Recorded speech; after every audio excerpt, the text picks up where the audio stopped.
Hello guys, welcome all of you on Rampur physics वाले YouTube channel. तो start करते हैं आज की वीडियो। तो पिछले वीडियो में रिफ्लेक्शन वाले पार्ट में हम लोगों ने अभी तक देखा है कि हमारे जो ये टॉपिक्स हैं, ये refraction of light, law of refraction, rare और डेंसर मीडियम, ये refraction through a rectangular glass slab, ये हमने एक वीडियो में कंप्लीट किया है। फिर नेक्स्ट वीडियो में हमने रिफ्रैक्टिव इंडेक्स को बताया है। फिर इस वीडियो में जो है अब ये 5 to 9 टॉपिक जो भी हैं इस वीडियो में हम लोग कवर करने की कोशिश करेंगे। तो हमारा जो पहला टॉपिक रहेगा वो क्या होगा, व्हाट इज़ लेंस। फिर उसके टाइप्स पढ़ेंगे। फिर हम लोग इम्पॉर्टेंट टर्म्स पढ़ेंगे लेंस से रिलेटेड। फिर रे डायग्राम को समझेंगे। फिर उसके बाद इमेज का फॉर्मेशन कैसे हुआ ये समझेंगे। फिर लेंस फार्मूला, मैग्नीफिकेशन फार्मूला और पावर ऑफ लेंस, यही चीज़ें हमारे सिलेबस में है। तो स्टार्ट करते हैं वीडियो। तो जैसे ये लेंस का डिफिनीशन लिखा हुआ है, इसको मैं लिख के लाया हूँ ताकि जो है लिखने में ज़्यादा टाइम ना लगे। और ऊपर से तो एमसीक्यू आने वाले हैं इस बार, तो डिफिनीशन तो नहीं आएगा, बस समझने के लिए है, इसीलिए लिख के लाया हूँ। तो समझने की कोशिश करते हैं कि लेंस है क्या, व्हाट इज़ लेंस। तो a transparent material bounded by two surfaces of which at least one should be कैसा, कर्व सरफेस। एटलीस्ट वन जो हो ऐसा कर्व सरफेस होना चाहिए। तो इसका मतलब क्या है कि एक ट्रांसपेरेंट मीडियम हो, पहली बात ट्रांसपेरेंट मीडियम। अब रिफ्रैक्शन पढ़ रहे हैं लोग, तो हम बता रहे हैं कि रिफ्रैक्शन कब होगा, जब ट्रांसपेरेंट मीडियम होगा। तो लेंस लाए हैं, अगर हम लोग लेंस के बारे में पढ़ना है तो लेंस भी कैसा होना चाहिए, ट्रांसपेरेंट मीडियम होना चाहिए। और इसमें क्या होगा ये चीज़ें तो समझने के लिए ट्रांसपेरेंट मीडियम क्या है। उसके बाद ए transparent medium bounded by two surfaces, जिसमें दो सरफेसेस हों और उसमें जो हो एक सरफेस कम से कम कर्व सरफेस होना चाहिए। ये चीज़ें बस समझने के लिए है और उसी को लेंस कहते हैं। मतलब क्या हो, दो सरफेस होगा तो कोई एक सरफेस जो होगा वो कर्व होगा। कहने का मतलब क्या है कि लेंस जो है वो ऐसा भी लेंस हो सकता है। इसका मतलब क्या है कि एक सरफेस तो कम से कम कर्व्ड है और एक सरफेस जो है प्लेन भी हो सकता है।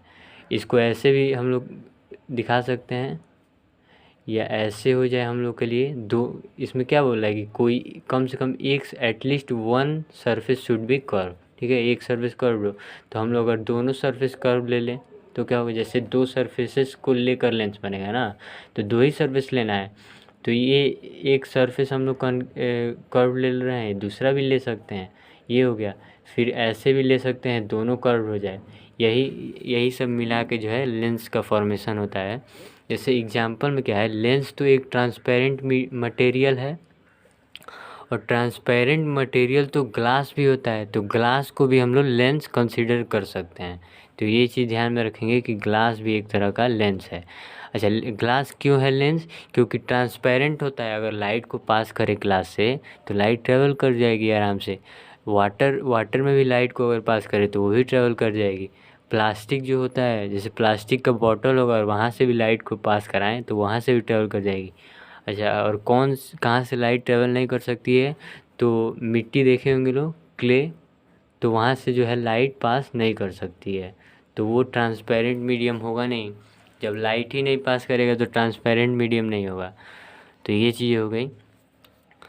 तो ये रहा लेंस के बारे में कि लेंस है क्या। और अब हम लोग जो है टाइप ऑफ लेंस जो है हमारा, ये हमारा फर्स्ट टॉपिक था, फर्स्ट टॉपिक। और हमारा सेकंड टॉपिक जो होगा वो होगा टाइप्स ऑफ लेंसेज। एकदम ध्यान से समझते चलिए, कहीं भी प्रॉब्लम होगा तो आप लोग कमेंट बॉक्स में ज़रूर बताएंगे। तो जैसे मिरर में हम लोग पढ़े थे तो वहाँ पे क्या हो रहा था, दो दो मिरर पढ़े थे, कॉनकेव मिरर और कॉन्वेक्स मिरर। प्लेन मिरर पढ़े थे और स्फेरिकल पढ़े थे। तो स्फेरिकल में जैसे ज़्यादा चीज़ें हो रही थी तो स्फेरिकल में क्या था, दो दो मिरर था, कॉनकेव और कॉन्वेक्स। लेकिन यहाँ पे जो लेंस है यहाँ पे भी कॉन्वेक्स और कॉनकेव लेंस होगा, दो टाइप्स होते हैं। अब कॉनकेव लेंस कैसे होते हैं, तो कॉनकेव लेंस का अब लिखने के लिए तो डिफिनीशन है ही कि जैसे लेंस क्या है, लेंस तो दो सरफेस होना चाहिए, तो कॉनकेव लेंस के लिए भी क्या होना चाहिए, दो सरफेस होना चाहिए। तो ये जो लेंस बना है वही कॉनकेव लेंस है। अब कैसे हम लोग पता करेंगे ये मैं बता रहा हूँ। जैसे अगर हम लोग ध्यान दें तो ये जो इसकी एजेस हैं, एजेस मतलब जो किनारा है ये क्या है, ये थोड़ा मोटा है बीच वाले से, तो बीच वाला पतला है, तो लिख सकते हैं थिनर एट मिडिल। ठीक है, thinner and middle then at edges. Edges कहने का मतलब क्या है कि ये जो किनारा है यहाँ लेंस का, ये क्या हुआ, ये एजेज हुआ। और एजेज पे क्या है कि वो वहाँ पे थोड़ा सा मोटा है और बीच वाले में जो है थोड़ा पतला है, तो thinner at middle then at the edges, ये चीज़ हो गई। ये कॉनकेव मिरर का डिफिनीसन है, कॉनकेव लेंस का, सॉरी, कॉनकेव लेंस का जो है डिफिनीसन है। अगर पूछे तो क्या बताएंगे कि बीच में जो है वो थोड़ा सा पतला होता है और जो एजेस होते हैं लेंस के वो थोड़े से मोटे होंगे, तो ऐसे लेंस को कॉनकेव लेंस बोलेंगे। लेकिन वही अगर कॉन्वेक्स लेंस को देखें तो कॉन्वेक्स लेंस में क्या है, बीच में थोड़ा मोटा है और एजेस पे जो है पतला है, ये चीज़ समझेंगे। तो क्या लिख सकते हैं, thicker at middle then at edges. ठीक है, थिकर का मतलब हो गया मोटा और थिनर का मतलब पतला, तो ये चीज़ है कि बीच में थोड़ा मोटा है तो थिकर एट मिडिल, और किनारों के रिस्पेक्ट में ही देख रहे हैं तो किनारे देन एट दी एजेस, मतलब किनारे थोड़े पतले पतले हैं। तो ये चीज़ डिफिनीसन हो गया कॉनकेव और कॉन्वेक्स लेंस।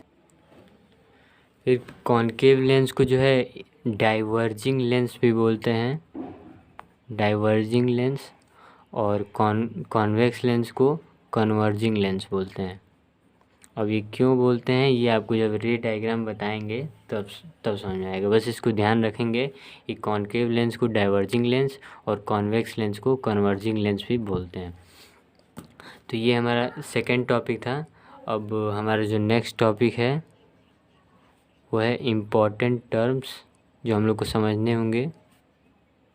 जैसे मिरर हम लोग पढ़ रहे थे तो वहाँ पे क्या पढ़ रहे थे, वहाँ पे भी कुछ इम्पॉर्टेंट टर्म पढ़े थे।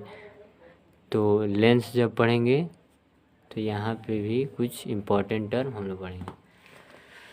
तो लिख लेते हैं इम्पॉर्टेंट टर्म क्या क्या है। जैसे सेंटर ऑफ कर्वेचर पढ़े थे तो यहाँ पे भी कुछ सेंटर ऑफ कर्वेचर होगा। रेडियस ऑफ कर्वेचर पढ़े थे तो यहाँ पर भी रेडियस ऑफ कर्वेचर होगा। फिर उस केस में पोल था, लेकिन यहाँ पे जो है इसको ऑप्टिकल सेंटर बोलेंगे। फिर फोकल लेंथ हम लोग समझेंगे, फोकस को समझेंगे, फोकस या प्रिंसिपल फोकस,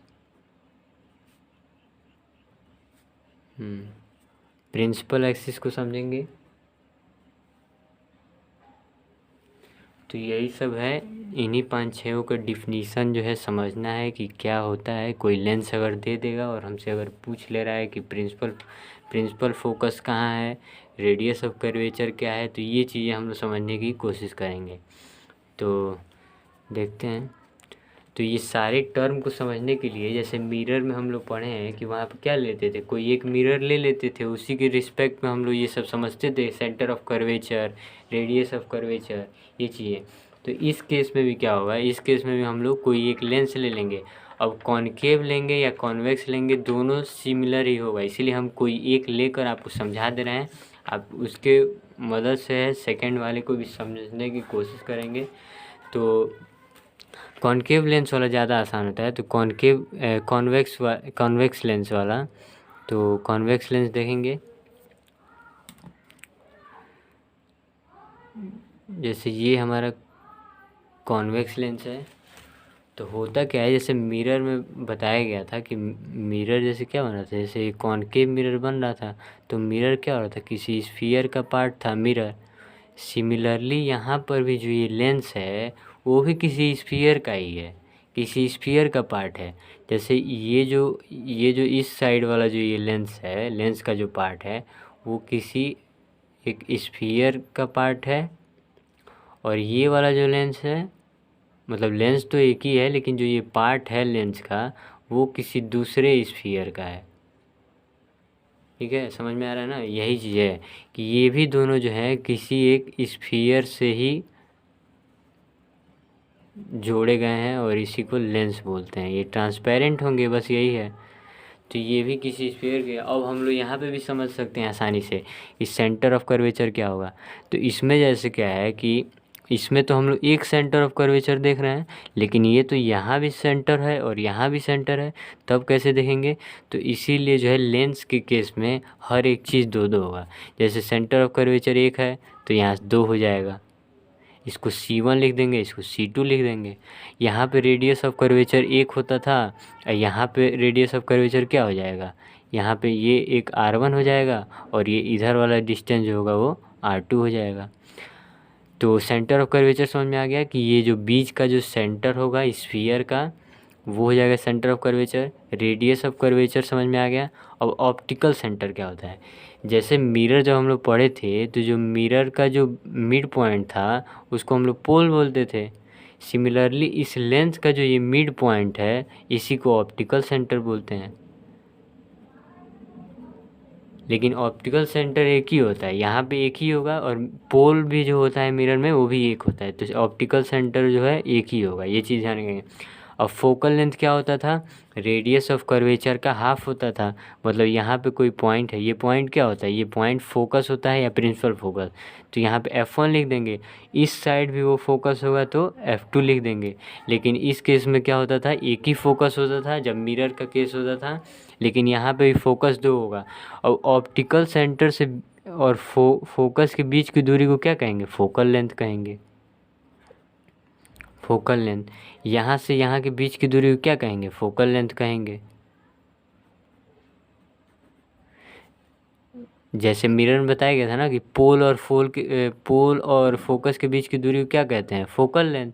सिमिलरली लेंस के केस में भी है, इसीलिए मैं बता रहा था कि मिरर अगर आप लोग समझ जाएंगे तो लेंस में भी कोई प्रॉब्लम नहीं होने वाला है। तो ये चीज़ हो गया। अब फोकल लेंथ हो गया और फोकस प्रिंसिपल फोकस हो गया। अब प्रिंसिपल एक्सिस, जैसे प्रिंसिपल एक्सिस क्या हो रहा था, सेंटर ऑफ कर्वेचर और पोल को जो लाइन जो है इमेजिनरी लाइन जो इंटरसेक्ट कर रहा था वो प्रिंसिपल एक्सिस था।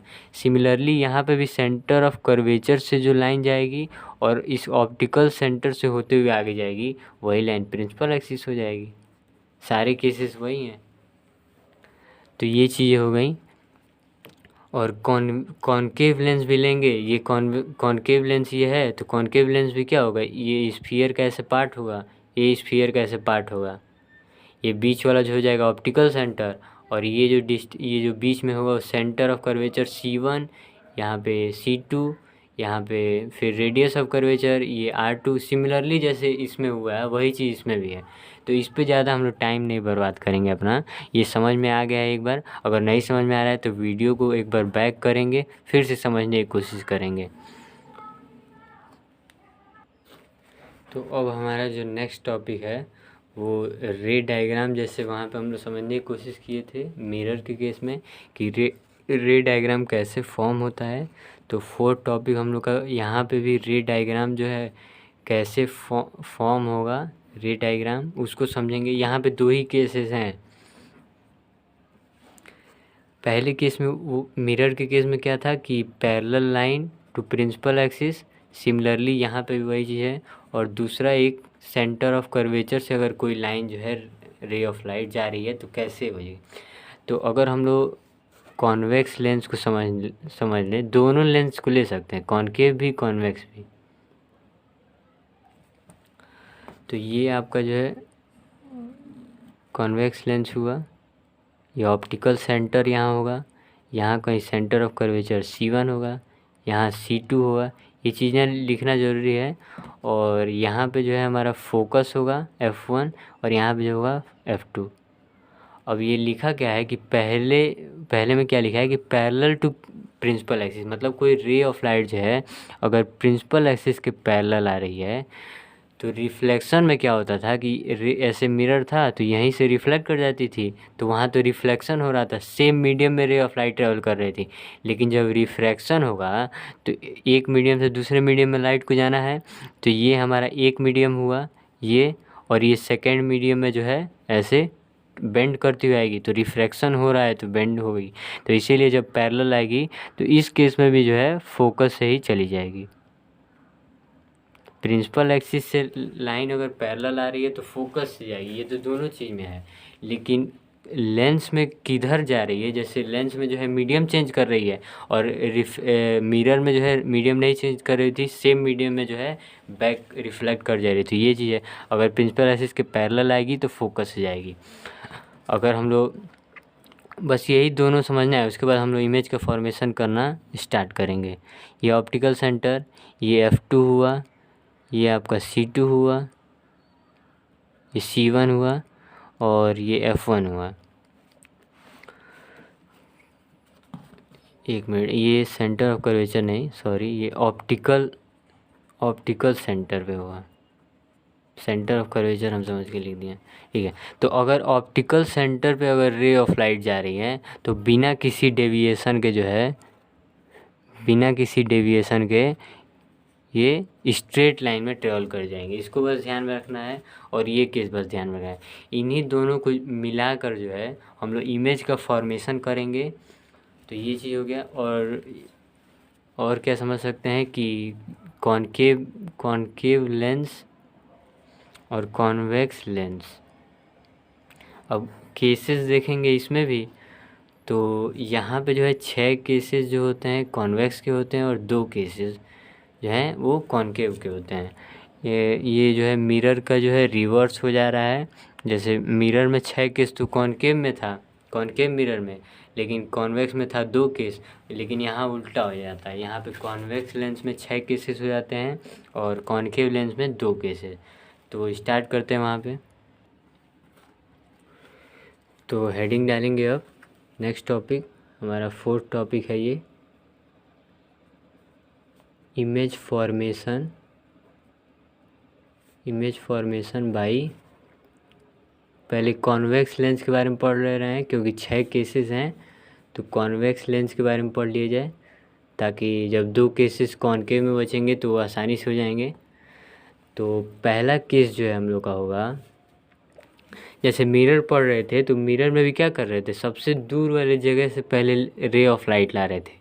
सिमिलरली कॉन्वेक्स लेंस के केस में भी है, किसी के भी केस में पहले जो है सबसे दूर वाले डिस्टेंस से जो है रे ऑफ लाइट लाएंगे। तो सबसे दूर कहने का मतलब एट इन्फिनिटी से रे ऑफ लाइट लाएंगे।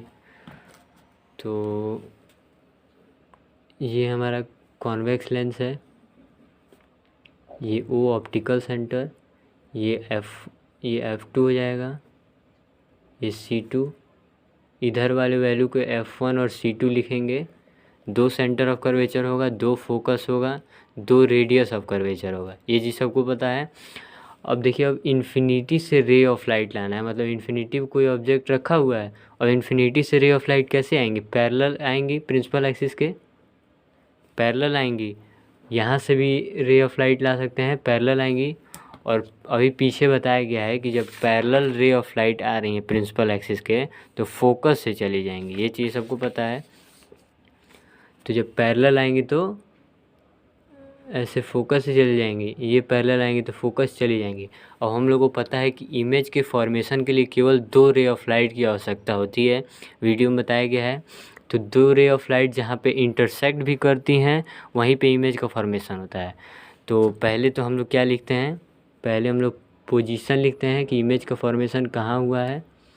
उसके बाद हम लोग साइज लिखते हैं, उसके बाद नेचर लिखते हैं। तो यहाँ पे पोजीशन कहाँ है, तो एट F2 पे बना है, ये लिख सकते हैं। और फिर साइज़ क्या है, तो साइज़ बहुत ही छोटा है, ये इन्फिनिटी पे था तो साइज़ ज़्यादा बड़ा होगा।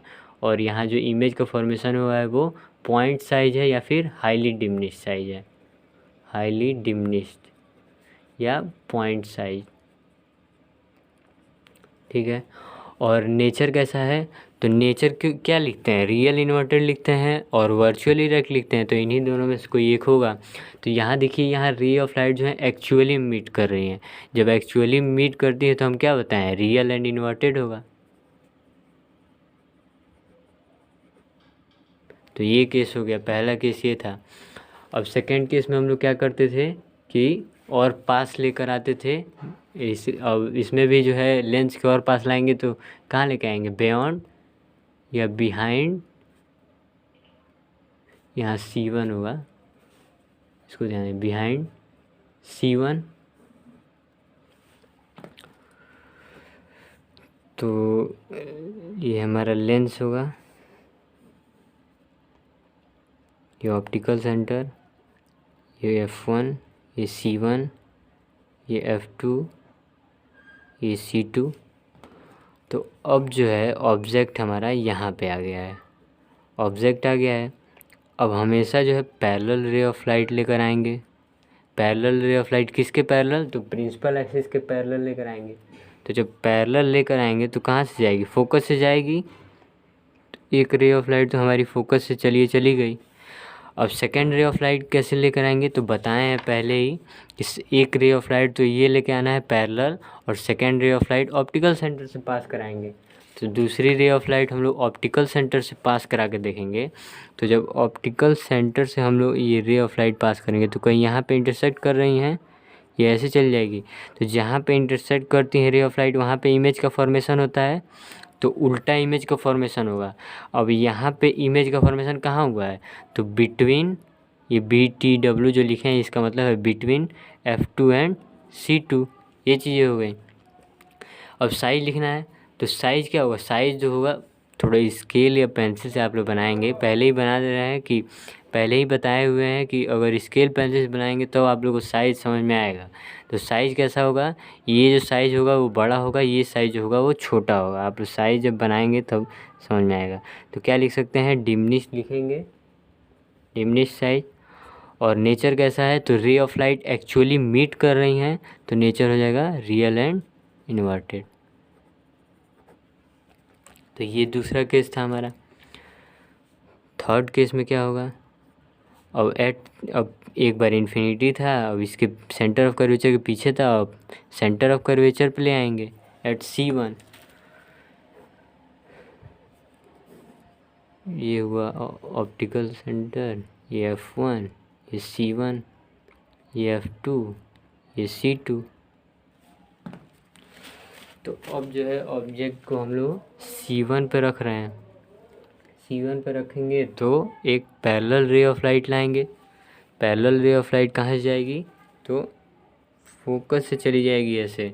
अब दूसरी रे ऑफ लाइट जो है वो हम लोग ऑप्टिकल सेंटर से लेके जा सकते हैं, क्योंकि हम लोग को वहाँ से पता है कि ऑप्टिकल सेंटर से बिना डेविएशन के जाएगी, तो ये कहीं यहाँ पे आ जाएगी। अब जहाँ पे रे ऑफ लाइट जैसे ये तो आगे चली ही जाएगी, लेकिन हम लोग को जहाँ पे इंटरसेक्ट कराना है तो इंटरसेक्ट करके वो कहाँ बनेगी? C2 बनेगी। तो पहले तो पोजीशन लिखते हैं, तो इमेज का फॉर्मेशन कहाँ हुआ? At C2। सेकेंड केस में साइज लिखते हैं, तो साइज कैसा होगा? पेंसिल से बनाएंगे, साइज सिमिलर साइज का आएगा, तो सेम साइज है ऑब्जेक्ट लिख सकते हैं। और नेचर कैसा है? तो देख सकते हैं कि नेचर जो है एक्चुअली में रे ऑफ लाइट मिल रही हैं, तो रियल होगा। और इमेज का फॉर्मेशन उल्टा हुआ है, तो रियल एंड इन्वर्टेड होगा। ये चीज़ हो गई। फोर्थ केस में क्या करेंगे? अब इन दोनों के बीच लाएंगे, तो बिटवीन C1 एंड F1, ये हमारा लेंस होगा, ये ऑप्टिकल सेंटर, ये F1, ये C1, ये F2, ये C2। अब अगर यहाँ पे कहीं रख रहे हैं ऑब्जेक्ट को, तो पैरेलल रे ऑफ लाइट आएगी, वो भी ये फोकस से ही टकरा के चल जाएगी, पढ़ाया गया है। फिर जो है एक ऑप्टिकल सेंटर से रे ऑफ लाइट हम लोग लेकर जाएंगे, तो ये ऑप्टिकल सेंटर से रे ऑफ लाइट ऐसे जाएगी, तो यहाँ पे कहीं इंटरसेक्ट करेगी, और ये इंटरसेक्ट करेगी ये उल्टा, जहाँ पे इंटरसेक्ट करती है वहाँ इमेज का फॉर्मेशन। तो इमेज का फॉर्मेशन कहाँ हुआ? तो बियॉन्ड C2, ये लिख सकते हैं। और साइज़ कैसा होगा? तो देखिए ये साइज़ छोटा है, ये साइज़ बड़ा, इस पेंसिल से ही बनाएंगे तो ही बड़ा ही आएगा, तो इसको बड़ा होता है तो क्या लिखते हैं? इनलार्ज लिखते हैं। नेचर कैसा हो सकता है? तो ray of light actually meet कर रही हैं, तो रियल एंड इन्वर्टेड हो जाएगा। अब नेक्स्ट केस पे हम लोग देखते हैं, तो नेक्स्ट केस में क्या होगा? एट फोकस पे रखेंगे, फर्स्ट फोकस पे। और ये भी चीज़ थोड़ा क्लियर कर दें कि ये जो F1 लिखे हैं इसको बोलते हैं फर्स्ट प्रिंसिपल फोकस, ये F2 लिखे हैं तो सेकंड प्रिंसिपल फोकस। उसी तरह से C1 क्या हो जाएगा कि सेंटर ऑफ कर्वेचर, और ये फर्स्ट हो जाएगा फर्स्ट सेंटर ऑफ कर्वेचर, ये C2 जो है सेकंड सेंटर ऑफ कर्वेचर। तो ये चीज़ें क्लियर होनी चाहिए। फिर हमारा ये लेंस होगा, ये प्रिंसिपल एक्सिस, ये ऑप्टिकल सेंटर, ये F1, ये C1, ये F2 और ये हो जाएगा C2। अब जो है F1 पे ऑब्जेक्ट रख रहे हैं, पैरेलल रे ऑफ लाइट तो जाएगी, पैरेलल जाएगी तो फोकस से पास हो जाएगी, ये चीज़ सबको पता है। और सेकेंड रे ऑफ लाइट जो है एक ऑप्टिकल सेंटर से भी हम लोग को पता है, तो ये भी चल जाएगी। अब बिना डेविएशन के जा रही है। अब इन दोनों को तो देखने पर लग रहा है कि ये पैरेलल लाइन है, लेकिन बताए हैं पैरेलल लाइन कहाँ पर मिलती हैं, मीट एट इन्फिनिटी। हम लोग मान लेते हैं कि इन्फिनिटी भी चलो मिल रही हैं। तो अब इसका इमेज का फॉर्मेशन कहाँ पे हो जाएगा, तो एट इन्फिनिटी। अच्छा, अगर इन्फिनिटी पे मिल रही है मतलब बहुत दूर जाके कहीं मिल रही होंगी, तो जो साइज होगा, ये जो साइज बनेगा, ये प्रिंसिपल एक्सिस ये बढ़ा के देखेंगे तो क्या होगा, साइज बहुत बड़ा होगा।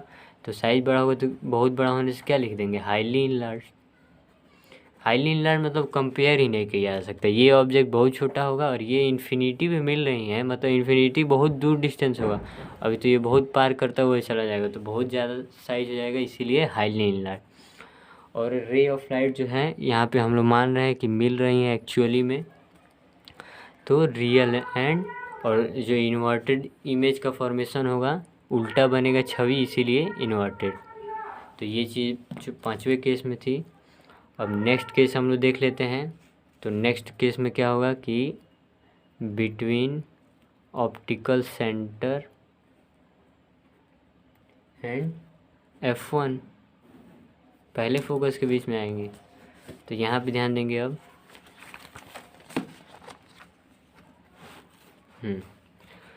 तो यहाँ पे ये हमारा कॉन्वेक्स लेंस, ये ऑप्टिकल सेंटर होगा। तो रे ऑफ लाइट, ये आपका प्रिंसिपल एक्सिस, ये F1, ये C1, ये F2, ये C2। अब जब ऑब्जेक्ट अगर यहाँ पे होगा तो पैरेलल रे ऑफ लाइट तो एक जाएगी प्रिंसिपल एक्सिस के, और प्रिंसिपल एक्सिस के अगर पैरेलल जाएगी तो फोकस से ऐसे चली जाएगी, और एक रे ऑफ लाइट हम लोग यहाँ से लेकर जाएंगे। अब ये जो दोनों रे ऑफ लाइट जो ऐसे ट्रेवल कर जा रही हैं, बेंड हो जा रही हैं, ये तो कहीं मिलेंगी नहीं, ये तो डाइवर्जिंग नेचर शो कर रही हैं। डाइवर्जिंग नेचर है इन दोनों लाइन का। पैरेलल तो है नहीं कि हम लोग मान भी लेते हैं कि चलो इन्फिनिटी मिल रही है। अब ये डाइवर्जिंग है, मतलब कहीं मिलेंगी नहीं। अब जब दो लाइन जो है इंटरसेक्ट नहीं करेगा तो इमेज का फॉर्मेशन नहीं होगा। लेकिन हम लोग जो है इमेज का फॉर्मेशन करा लेते हैं, इसको पीछे हम लोग थोड़ा बढ़ा लेते हैं पीछे, और मान लेते हैं कि कहीं दूर जो है इमेज का फॉर्मेशन हो गया है। ठीक है, मान लो बहुत पीछे जाके मिल रहे हैं, तो मान लेते हैं कि इसका इमेज का फॉर्मेशन हो गया है। तो पीछे मिलाकर तो ये किस साइड बन रहा है, तो ऑब्जेक्ट इस साइड है और इमेज का फॉर्मेशन भी इस साइड है, तो हम लोग लिख सकते हैं कि सेम साइड एज ऑब्जेक्ट। अच्छा, पोजीशन हो गया। साइज कैसा होगा, तो साइज तो बहुत बड़ा है, साइज देखने से भी लग रहा है, तो इनलार्ज लिख सकते हैं। और नेचर कैसा होगा, तो अब रे ऑफ लाइट जो है एक्चुअली नहीं मीट कर रही हैं, अब हम लोग जानबूझ के मिला रहे हैं। तो जानबूझ के मिला रहे हैं, तो एक वर्ड हम यूज करते हैं इसके लिए, अपेरेंटली वर्ड यूज करते हैं। इसीलिए यहाँ पे जो होगा वर्चुअल एंड, और इरेक्ट क्यों होगा, इरेक्ट हुआ क्योंकि सीधा इमेज का फॉर्मेशन हुआ है, तो वर्चुअल एंड इरेक्ट हो जाएगा। तो यही 6 केसेस हमारे कॉन्वेक्स लेंस में था। अब हमारा जो नेक्स्ट टॉपिक होगा वो image formation by concave lens पे होगा। तो अब उसको देखेंगे हम लोग। हाँ, तो स्टार्ट करते हैं। Image formation by concave lens से पढ़ना है। तो इसमें भी पहले ऑब्जेक्ट को कहाँ रखेंगे, पहले केस में कहाँ पे रखेंगे, तो पहले केस में एट इन्फिनिटी पे रखते हैं हमेशा, यहाँ पे भी एट इन्फिनिटी पे रखेंगे। अब जो है हम लोग कॉनकेव लेंस बनाएंगे। कॉनकेव लेंस, ये हमारा कॉनकेव लेंस है। यहाँ पे ऑप्टिकल सेंटर होगा, ये प्रिंसिपल एक्सिस, ये F1, C1, ये F2, ये C2। अब ऑब्जेक्ट जो है हमारा इन्फिनिटी पे है रखा हुआ, ये इन्फिनिटी मान लेते हैं, अगर ये भी साइज का है अगर तो इन्फिनिटी पे है। अब इन्फिनिटी से कैसे रे ऑफ लाइट आएंगी, तो पैरेलल आएंगे, पैरेलल रे ऑफ लाइट आएंगे। अब बताए हैं कि कॉन्केव लेंस कैसा है, डाइवर्जिंग लेंस भी बोलते हैं इसको, ठीक है। और इधर पीछे जो पढ़ाए हैं कॉन्वेक्स लेंस, ये कैसा है, ये कन्वर्जिंग लेंस है। कन्वर्जिंग लेंस का मतलब क्या हुआ कि अगर रे ऑफ लाइट जैसे पैरेलल आ रही हैं तो एक पॉइंट पे कन्वर्ज कर दे रहा है, मतलब जोड़ दे रहा है, मतलब एक पॉइंट पे इंटरसेक्ट करा दे रहा है। जैसे पैरेलल आ रही है तो एक पॉइंट पे कन्वर्ज करा दे रहा है, इसीलिए कन्वर्जिंग लेंस।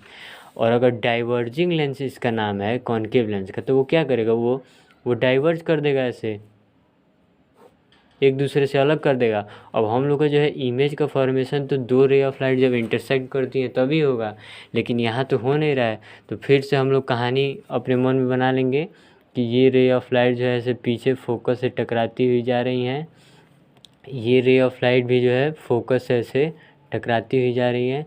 तो दोनों का इंटरसेक्शन पॉइंट जो है वो फोकस पे है, तो इमेज का फॉर्मेशन एट फोकस पे हो गया। यही चीज़ करना है कि जो चीज़ नहीं आ रहा है समझ में, तो भाई अपने काम के लिए है तो उसको बना दो अपने लिए, यही चीज़ है। तो फोकस पे इमेज का फॉर्मेशन हो गया। और कैसा इमेज साइज कैसा है, तो हाईली डिमिनिश्ड है, हाईली डिमिनिश्ड। और हाईली डिमिनिश्ड को क्या लिख सकते हैं, पॉइंट साइज। अब नेचर लिखना है, तो नेचर अगर ये रे ऑफ लाइट अगर मिल जाती तो हम लोग रियल इन्वर्टेड लिखते, क्योंकि ray of light actually meet करती। लेकिन यहाँ पे हम लोग ज़बरदस्ती ला रहे हैं, तो यहाँ पे क्या हो जाएगा, वर्चुअल हो जाएगा। और जहाँ वर्चुअल होता है वहाँ इरेक्ट होता है, तो वर्चुअल एंड इरेक्ट, यही चीज़ है। अब सेकेंड केस में जैसे दो ही केस होगा कॉन्वेक्स लेंस का, एक केस तो ये हो गया इन्फिनिटी पे, और उसके बाद जो है इन्फिनिटी से लेकर मतलब बिटवीन इन्फिनिटी एंड ये ऑप्टिकल सेंटर कहीं भी रखेंगे तो इमेज का फॉर्मेशन वहीं पे होगा जहाँ पे बताया जाएगा। तो ये हमारा कॉन्केव लेंस है, ये ऑप्टिकल सेंटर, ये प्रिंसिपल एक्सिस, ये F1, ये C1, ये F2, ये C2। अब ये सब लिखने की ज़रूरत भी नहीं है, जब कहीं पे भी हो जा रहा है तो हम लोग लिख रहे हैं। मान लो कि अगर यहाँ पे हो गया बीच में, ठीक है, तो ये क्या होगा, पहले तो रे ऑफ लाइट पैरेलल आएंगी। अब पैरेलल आने से क्या हो जाएगा, डाइवर्ज कर जाएंगी ऐसे। फिर एक और रे ऑफ लाइट हम लोग ला सकते हैं, पढ़े हैं, ऑप्टिकल सेंटर से अगर लेकर जाएंगे तो ऑप्टिकल सेंटर से तो ऐसे पास कर जाएगी। अब ये दोनों रे ऑफ लाइट तो डाइवर्ज कर जा रही हैं ऐसे, तो इमेज का फॉर्मेशन होगा नहीं। तो इमेज के फॉर्मेशन के लिए क्या चाहिए, दो रे ऑफ लाइट को इंटरसेक्ट करना चाहिए। तो हम लोग जानबूझ के जो है इस रे ऑफ लाइट को पीछे ऐसे लेते आएंगे। अब ये दोनों रे ऑफ लाइट यहाँ पे इंटरसेक्ट की, यहाँ मतलब इमेज का फॉर्मेशन यहाँ हो गया। तो ये इमेज का फॉर्मेशन कहाँ हुआ, between focus and optical centre. Her case में यही होगा, मतलब फोकस पे भी रख देंगे तो भी इन्हीं दोनों के बीच में बनेगा। इसीलिए जो है हम लोग एक ही का यूज करते हैं, कहीं भी रख दो इन्फिनिटी और ऑप्टिकल सेंटर के बीच में कहीं भी, वो हमेशा फोकस और ऑप्टिकल सेंटर के बीच में जो है इमेज फॉर्मेशन होगा। और साइज़ कैसा है, तो ये साइज़ बड़ा है, ये छोटा है, तो डिमिनिश्ड लिख देंगे। और अब नेचर कैसा है, तो नेचर देखिए यहाँ पे अगर दो रे ऑफ लाइट ये मिलती तब तो रियल एंड इन्वर्टेड होता है, लेकिन जब रे ऑफ लाइट मिल ही नहीं रही है, जब हम लोग जानबूझ के मिला रहे हैं, तो क्या लिखेंगे, वर्चुअल एंड इरेक्ट लिख देंगे। और इरेक्ट लिखेंगे सीधा है इसीलिए, बस यही चीज़ है। तो यही हमारा टॉपिक जो है ये भी इमेज फॉर्मेशन वाला ख़त्म हो गया। अब जो दो तीन बातें हम लोग को ध्यान में रखना है कि अब मतलब कॉनकेव लेंस और कॉन्वेक्स लेंस का फोकल लेंथ और रेडियस ऑफ कर्वेचर जो है किसका पॉजिटिव होता है और किसका निगेटिव होता है, ये मिरर में भी हम बताए हैं। तो बता दे रहे हैं, जैसे कॉन्वेक्स लेंस अगर होगा, कॉन्वेक्स लेंस जैसे मिरर जब पढ़ रहे थे तो क्या बन रहे थे हम लोग, इधर वाले डायरेक्शन को, पोल के इधर वाले डायरेक्शन को क्या ले रहे थे, पॉजिटिव ले रहे थे, इधर निगेटिव ले रहे थे। हाइट के लिए जब ऊपर होता था प्रिंसिपल एक्सिस के तो पॉजिटिव लेते थे, और जब ये प्रिंसिपल एक्सिस के नीचे होता था तो निगेटिव लेते थे। सिमिलर केस यहाँ पे भी होगा, यहाँ पे हम बताएंगे नहीं क्योंकि वही चीज़ है, तो बार बार बताना जो है नहीं है। तो कॉन्वेक्स लेंस में क्या होगा, कि रेडियस ऑफ कर्वेचर जो होगा, radius of curvature and focal length positive always. और कॉनकेव लेंस में क्या होगा, कॉनकेव लेंस में radius of curvature and focal length negative always. इसको भी ध्यान में रखना है। और एग्जाम्पल क्या समझ सकते हैं, जैसे कॉन्वेक्स लेंस में मैग्नीफाइंग ग्लास जो आप लोग देखे हैं वो हो जाएगा आपका कॉन्वेक्स लेंस का।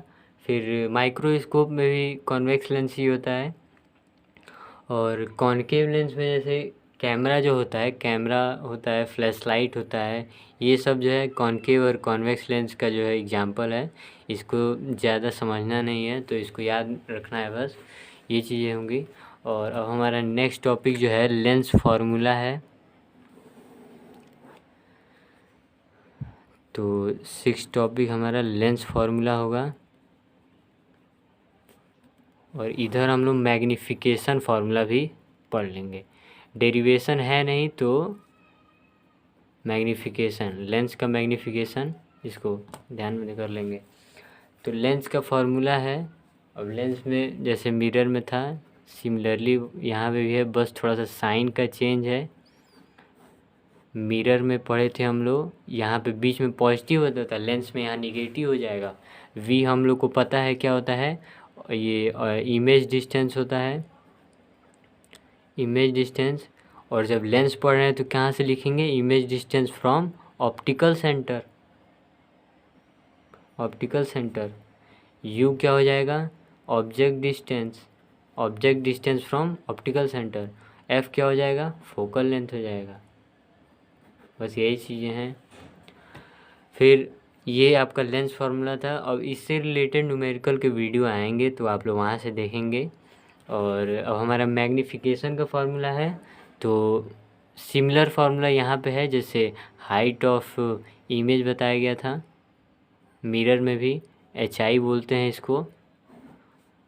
इन्हीं दोनों का जो है रेशियो को मैग्नीफिकेशन बोलते हैं। ये हाइट ऑफ ऑब्जेक्ट हो जाता है HO। तो ये क्या है, HI अपन HO है, इनको शॉर्ट में लिख सकते हैं। लेकिन वहाँ पे जो है हम लोग डिस्टेंस से रिलेटेड भी पढ़े थे, तो वहाँ पे निगेटिव ले रहे थे, लेकिन यहाँ पे जो है पॉजिटिव लेंगे। तो ये चीज़ समझना ज़रूरी है कि जो मैग्नीफिकेशन का फॉर्मूला होगा वो ये है। और मैग्नीफिकेशन समझने के लिए क्या है कि कोई ऑब्जेक्ट, मान लो अगर कोई ऑब्जेक्ट है, जैसे मान लो यहाँ लेंस है, ये ऑब्जेक्ट मान लो 5 सेंटीमीटर का है, ठीक है। और मान लो अगर इमेज का फॉर्मेशन मान लो यहाँ हो गया है, ठीक है, मान लो 15 सेंटीमीटर का मान लो हो गया है, ठीक है ना। तो मान लो इमेज का फॉर्मेशन हो गया है, तो हम लोग मैग्नीफिकेशन क्या निकालना है कि हाइट ऑफ इमेज। तो इमेज का हाइट ये है, ये इमेज का फॉर्मेशन हुआ है। अब प्रिंसिपल एक्सिस के ऊपर है तो प्लस में लेंगे, तो 15 सेंटीमीटर। और हाइट ऑफ ऑब्जेक्ट 5 सेंटीमीटर, तो नीचे 5 सेंटीमीटर लिख देंगे। ये प्रिंसिपल एक्सिस के ऊपर है तो पॉजिटिव लेंगे, कैंसिल कर देंगे, 3 आ जाएगा। मतलब 3 आया, मतलब +3। इसका मतलब क्या है कि जो हाइट ऑफ ऑब्जेक्ट है 5 है और ये 15 है, तो इसका मतलब क्या है कि इमेज का हाइट जो है वो ऑब्जेक्ट के हाइट से 3 टाइम्स बड़ा है, मतलब 3 गुना है। यही चीज़ है मैग्नीफिकेशन समझने के लिए, क्या है कि किसी ऑब्जेक्ट को हम लोग कितना बड़ा कर दे रहे हैं, बड़ा करके देख ले रहे हैं, वही मैग्नीफिकेशन है बस। तो ये चीज़ें थी। अब यहाँ पे कई बच्चों को जो है साइन कन्वेंशन में प्रॉब्लम होता है, तो उसके लिए अलग से वीडियो आएगा। वो मिरर और लेंस दोनों को जो है वहाँ पे समझाएंगे मैग्नीफिकेशन का फार्मूला कैसे रखना है। न्यूमेरिकल में बहुत बच्चों को प्रॉब्लम होता है, तो वो है अगले वीडियो में। तो अभी हमारा जो एक और टॉपिक, जो लास्ट टॉपिक इस चैप्टर का बचा हुआ है, वो है ये 7वां टॉपिक, ये 8वां। तो पावर ऑफ लेंस पढ़ना है हम लोग को, लास्ट टॉपिक हम लोग का पावर ऑफ लेंस। तो पावर ऑफ लेंस देखते हैं कि डिफिनीशन मैं लिख दिया हूँ।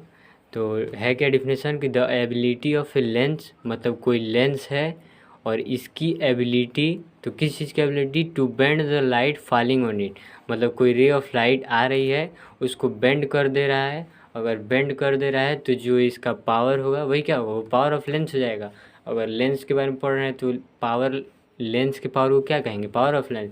तो जो लेंस है उसका पावर क्या है कि कोई रे ऑफ लाइट आ रही है वो बेंड कैसे कर दे रहा है, कितना बेंड कर दे रहा है, उसका पावर यही होगा। ये चीज़ समझने वाली है, लेकिन डिफिनीशन से हम लोग को कोई फ़ायदा नहीं होने वाला है। मैथमेटिकली पावर को जो है फोकल लेंथ के इन्वर्सली शो करते हैं, और ये फोकल लेंथ कैसा होता है, मीटर में होता है। तो पावर से रिलेटेड भी न्यूमेरिकल होते हैं, जैसे फोकल लेंथ दे देगा लेंस का, मीटर में दे देगा, कभी कभी सेंटीमीटर में दे देगा, तो दोनों को चेंज करके कर सकते हैं। जैसे अगर मीटर में देगा तो ये फार्मूला, सेंटीमीटर में देगा तो ऊपर मीटर को सेंटीमीटर में बदल देंगे, तो नीचे ऊपर जो है 100 आ जाएगा, नीचे सेंटीमीटर हो जाएगा। तो ये भी फार्मूला होता है पावर का, ये भी फार्मूला होगा, ये भी होगा। लेकिन जब ये दोनों लगाना है इसका मतलब ये है कि फोकल लेंथ मीटर में दिया है, और जब ये लगाएंगे कब, जब सेंटीमीटर में जो है फोकल लेंथ दिया होगा तब। तो ये चीज़ें क्लियर हो गई। अब पावर ऑफ लेंस का जो है कॉम्बिनेशन में भी कभी कभी क्वेश्चन पूछ देता है। जैसे ये लेंस होगा अगर, तो लेंस को क्या करेगा, ऐसे 2-3 लेंस को जो है कांटेक्ट में, जैसे ये एक लेंस हो गया, ये दूसरा लेंस हो गया, ये एक तीसरा लेंस हो गया, और कह देगा अगर इसका फोकल लेंथ f1 है, इसका f2 है, इसका f3 है, तो पावर निकालने को पूछ देता है कि नेट पावर निकालना है। तो नेट पावर कॉम्बिनेशन के लिए क्या करेंगे, नेट पावर क्या होगा, इसका पावर और इसका पावर सीरीज में जोड़ देना है, P1 P2 प्लस P3। अब P1 कैसे निकालेंगे, इस फॉर्मूले से, जब फोकल लेंथ दिया हुआ है, ये सारे जो है मीटर में दिया हुआ है, ठीक है, तो मीटर में दिया हुआ है तो कैसे करेंगे, पहले लेंस का पावर अगर P1 है तो P1 की वैल्यू क्या हो जाएगी, 1/f1 हो जाएगी। सिमिलरली सेकेंड लेंस की पावर क्या हो जाएगी, 1/f2 हो जाएगी। अगर f2 दिया है तो मतलब उल्टा कर देना है और जोड़ देना है, तो ये P3 की वैल्यू क्या हो जाएगी, f3। अगर P1 से लेकर P2 प्लस P3 से Pn तक पूछ देगा, तो आप लोग भी जो है अगर फोकल लेंथ दिया होगा तो Fn तक कर सकते हैं। मतलब अगर नेट पावर निकालना हो तो टोटल पावर या नेट पावर एक ही चीज़ है। तो हमारा चैप्टर जो है यहीं पे कंप्लीट होता है। अब आपको जो भी प्रॉब्लम होगा आप लोग ज़रूर बताइए। उसका जो है अगर आप लोग कहेंगे ज़्यादा लोग प्रॉब्लम एक ही क्वेश्चन मतलब एक ही टॉपिक से ज़्यादा प्रॉब्लम होगा तो उसका वीडियो अलग से बनाया जाएगा। और अब न्यूमेरिकल के अब सारे वीडियो आएंगे आपके पास, तो न्यूमेरिकल आप लोग लगाइएगा।